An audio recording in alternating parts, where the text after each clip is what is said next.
Die deutsche Sprache ist eine wunderschöne Sprache. Aber sie ist auch eine schwierige und manchmal komplizierte Sprache. Das heißt, dass wenn man diese Sprache lernen will, dann muss man sich bemühen. Das Verstehen wird nicht leicht kommen. Und es wird nicht schnell kommen. Aber es wird kommen. Vielleicht können wir diese Sprache zusammen lernen. Und während wir lernen, möchte ich fahren. Das hier ist Lernen und Fahren.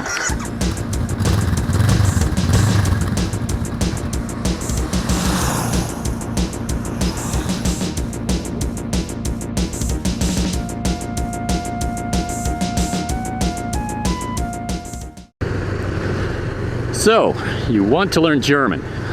Let's talk about the German language. It's complex. It's more complex than English, certainly. In terms of difficulty, it's a little bit harder than French. Not nearly as hard as Russian. That's all subjective, of course. It depends where you're starting from. Let's assume that you're starting from a single language background. Let's say English. And let's also assume that you've decided you want German to be your second language. Good choice. If you're at the start of this linguistic journey, you might have some questions, like, how long is it going to take me to learn this language? Or how hard is it going to be for me to learn this language? Or maybe you're asking, is it even possible for me to learn a language? Maybe you've never studied a foreign language before, so you don't know if you have it in you. Now, it's true that not everyone has the same innate linguistic ability. That is to say, your ability to acquire language might be better than average or lower than average, which makes your journey harder or easier.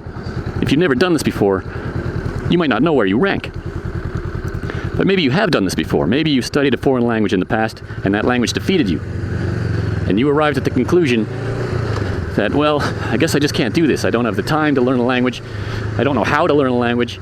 My brain isn't wired correctly to learn a language. I'm not smart enough. Stop it. Stop with those pessimistic thoughts. You can do this. If you believe in yourself, and if you apply yourself, and if you have patience with yourself, you can get to where you're going to go. But this leads to a couple other questions you should ask yourself here at the beginning of the journey. Number one, why German? There's plenty of other languages out there. Why this one? That's rhetorical, of course. Only you know the answer to that one. Perhaps you've booked a vacation in Germany or a German-speaking country, and you'd like to be able to interact with the locals while you're there. Nothing heavy duty, just basic question and answer type stuff. Entschuldigung, können Sie mir bitte sagen, wo der Bahnhof ist? Entschuldigung, ich kann das Museum nicht finden. Können Sie mir bitte helfen? Entschuldigung, ich werde von einem Löwen gefressen. Würden Sie bitte die Polizei für mich rufen? Vielen Dank. If you just want to ask basic questions and understand the answers that come back at you, as long as they're also nice and basic, then your fluency target is going to be about A1 or A2. Now, by the way, if you're not familiar with the Common European Framework of References for Languages, or CFRL, I'll post a link below. Check it out. Basically, it's a way of classifying someone's fluency level in a given language. There's 6 fluency categories that you can be grouped into, ranging from A1 beginner up to C2, which is near native level fluency. Now, if your target is A1 or A2 towards the beginner end of that scale, then I've got good news for you. Your target is very achievable. But what if your target's a bit more ambitious than that? Maybe you don't just want to be a tourist in the language and ask where the museum is. Maybe you want to have deeper conversations. Or maybe you're starting a job in an environment where nobody speaks English and you have to use your German to get by. That's more ambitious. Your fluency target is going to be B2, maybe C1. That raises the difficulty accordingly. Now, maybe none of that applies to you. Maybe you don't have a specific fluency target. Maybe you're just learning a language for the sheer intellectual enjoyment of learning a language. That's fantastic. Maybe you're just curious. Maybe you want to know if you can learn a language, and if so, how far you can go with it. That's also fantastic. That means you don't have a specific fluency target. You're just learning for fun. Now, there's no right or wrong answers here, but it's important to ask the questions up front. Why do I want to learn this language? And what is my desired fluency target? How far do I want to go with this? It's important to ask those questions, partially because it's going to answer those questions that we had earlier. How long is this going to take? And how hard is it going to be? But also because it helps you set and manage realistic expectations for your progress. If your target Even if your target is A1, you're not going to get there overnight. It's going to take time. And even if your linguistic abilities are well above average, if you set your target to C2, you're still not going to get there overnight. It's going to take time and effort. So the key words here are patience and persistence. All right. So you've picked your language, let's say German. You've set your fluency target, if any. Now what? I mean, really, now what? How do I learn an entire language? That seems like a monumental, almost insurmountable problem. I don't even know where to begin. Well, when you're faced with a single, seemingly insurmountable problem, a good approach you can take, and I'm not just talking about language acquisition here, but in general, is to see if you can break that problem down into a series of smaller problems that are more manageable and can be tackled individually. Can we do that here? Sure, why not? So what are the individual challenges that we need to overcome in order to hit our fluency target? I'll give you 3. Building our vocabulary, mastering pronunciation, learning syntax and grammar. Now, yes, I'm simplifying the field of linguistics a little bit here, but let's go with it. First up, vocabulary. How do we build up our vocabulary? Well, in the old days, people used to use 3x5 index cards, actual paper flashcards. Some people still use paper flashcards. I'm not bad-mouthing flashcards. It's a perfectly good way to build up your vocabulary. You write down an English word or phrase on one side, you flip it over, you write down the German translation on the other side, you do that a few hundred times, and then you shuffle the deck and quiz yourself over and over and over. It's repetitive and tedious, but you keep doing it until it starts to stick in your brain. Now there's computer technology that can help you with that.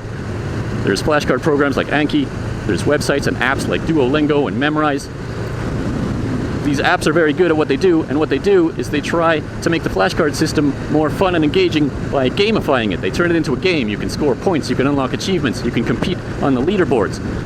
By making it more fun and engaging, what they do is they encourage you to keep coming back on a regular basis to get your practice in. Now that's all well and good, but if this is your only source of language learning, you are never going to hit your fluency target, not in 100 years. Why? Because flashcard systems, even advanced, really fancy flashcard systems, have some major limitations to them. Number one, you're not going to get a lot of syntax and grammar from flashcards. Yeah, you're going to pick up a little bit here and there if your flashcards contain phrases and sentences instead of just individual words, but you're not going to understand it. For example, if the German for the cat is die Katze, and I get a flashcard that says I'm playing with the cat, why do I have to say ich spiele mit der Katze? Shouldn't it be ich spiele mit die Katze? Both die and der translate into English as the. So why are there 2 ways to say the in German? Well, it turns out there's a bunch of ways to say the in German. We'll get to that in a future video. But the point is, I can memorize that phrase, ich spiele mit der Katze, and I can regurgitate that back the next time that flashcard comes up, but I'm not going to understand it. So when I go to formulate a similar sentence, I'm not going to know how to do that.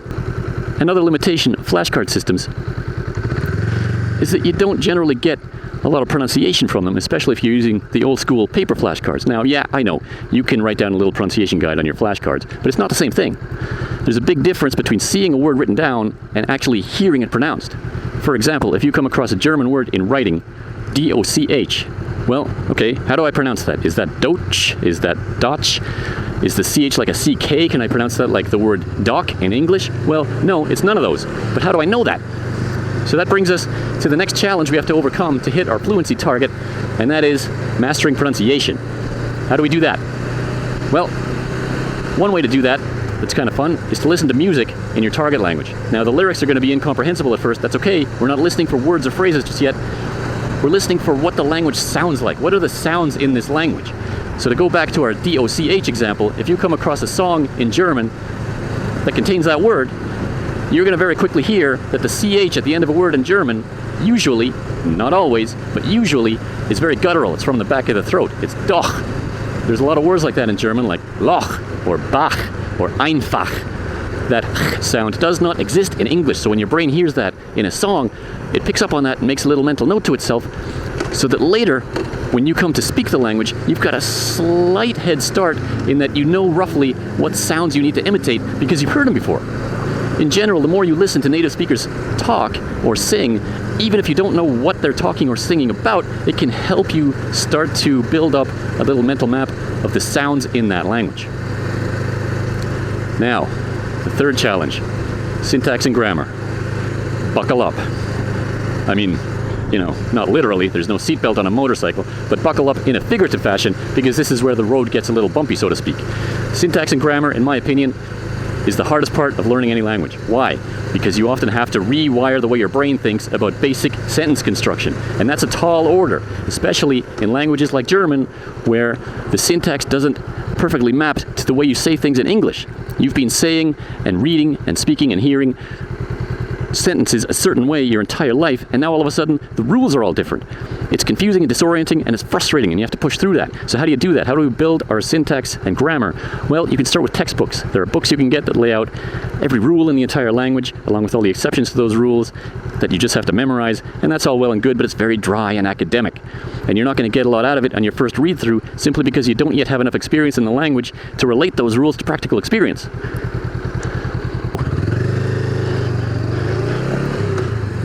But give them a read anyway, because it's not a bad place to start, and it will at least give you an idea of what you're up against. A slightly more fun and engaging way to build up syntax and grammar is to watch TV shows, movies, YouTube channels, whatever you can find in German. Now, it's going to be a wall of incomprehensible noise at first, but there's a couple ways you can mitigate that. Number one, you can look for shows that are aimed at little kids. The vocabulary is usually very basic, and they tend to speak very slowly and clearly so that you can follow along. Now that's good, that'll help you at first, but I mean, you're watching shows that are made for little kids. It's not super engaging. So what else can you do? Well, maybe there's a show you like in English. A favorite sitcom or a sci-fi series, maybe a romantic comedy, whatever.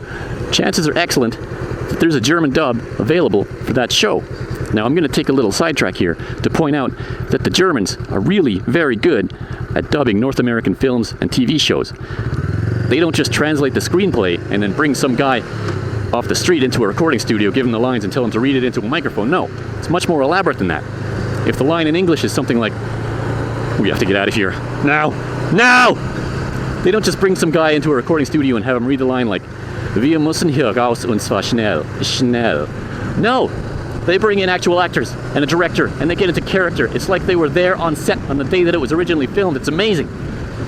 Wir müssen hier raus und zwar schnell! Schnell! I mean, I can't do it, but you get the idea.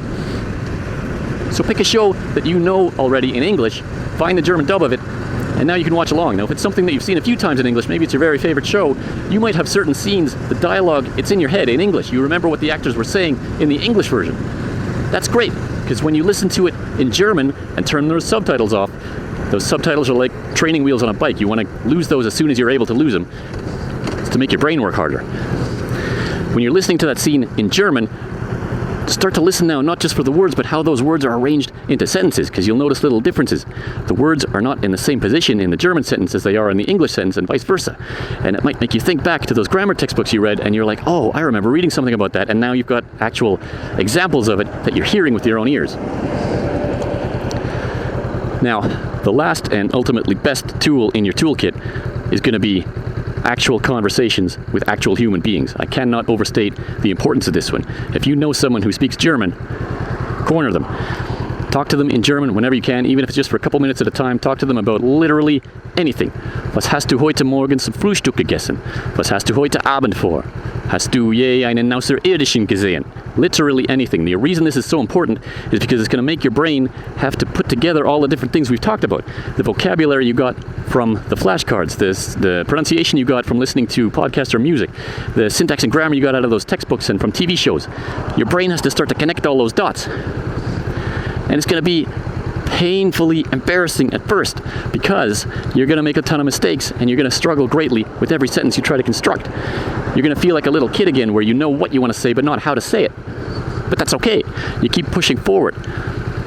And every time your brain succeeds in this task, every time you come out with a grammatically and syntactically correct sentence, your brain connects those two previously unconnected dots in your mental map of the language, and your skill level goes up a notch. Maybe just a tiny notch, but it goes up. And as your skill level comes up, your confidence goes up. And over time, you'll find that you start making fewer mistakes.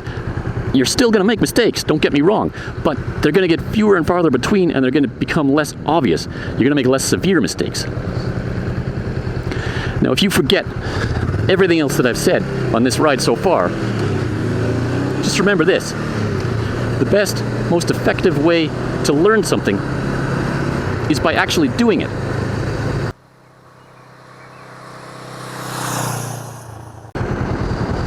So there you have a brief-ish overview of one possible way that you can learn the German language, or at least approach the problem.